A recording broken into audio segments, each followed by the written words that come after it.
Ayan guys, bumibili ako dito sa kanila. Nung nasubukan ko kasi medyo nagustuhan naming mag-asawa yung kanilang barbecue dito. Unang-una, hindi siya kamahalan. Masarap siya yung kanilang sausawan. Sila yung may-ari. Nagtitinda. Ilang taon na po kayo? 68. 68. Matanda ako sa iyo. Kayo po? 69 ako kahapon. Happy birthday. Yan. Ito sila. Vlogger po ako. Ito ba yan? Sakto lahat yan. Yan. Nandito sila. Kahit maulan, medyo nandito din sila. Pero nung nakaraang maulan yata, wala kayo ano? Mayroon naman kayong silungan kasi dito sila sa harap ng tindahan ng saging. Andito sa bungad ng palmera.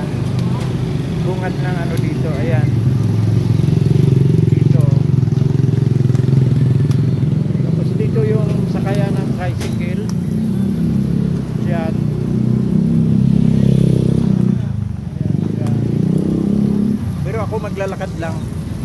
Maglalakad lang ako pa uwi dyan sa bahay.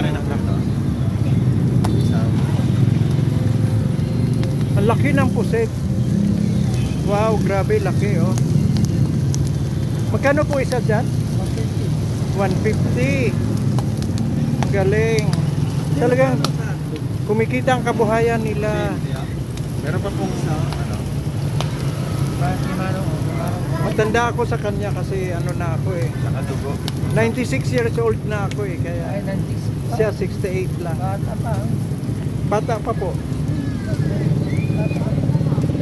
Opo. Ako yung pinaka matandang vlogger dito sa ano. Yan. Okay. Bali 8 piraso po yan. May dalawa akong nandyan ano. Okay, thank you. Pag mayroon pa mamaya, bibili uli ako. Meron pa yan, marami. Okay. Yes. Meron pa pong dugo po. I-upload ko to agad pagdating ko sa bahay. Salamat. Okay. Salamat din sa masarap na barbecue. Meron pa po. Okay.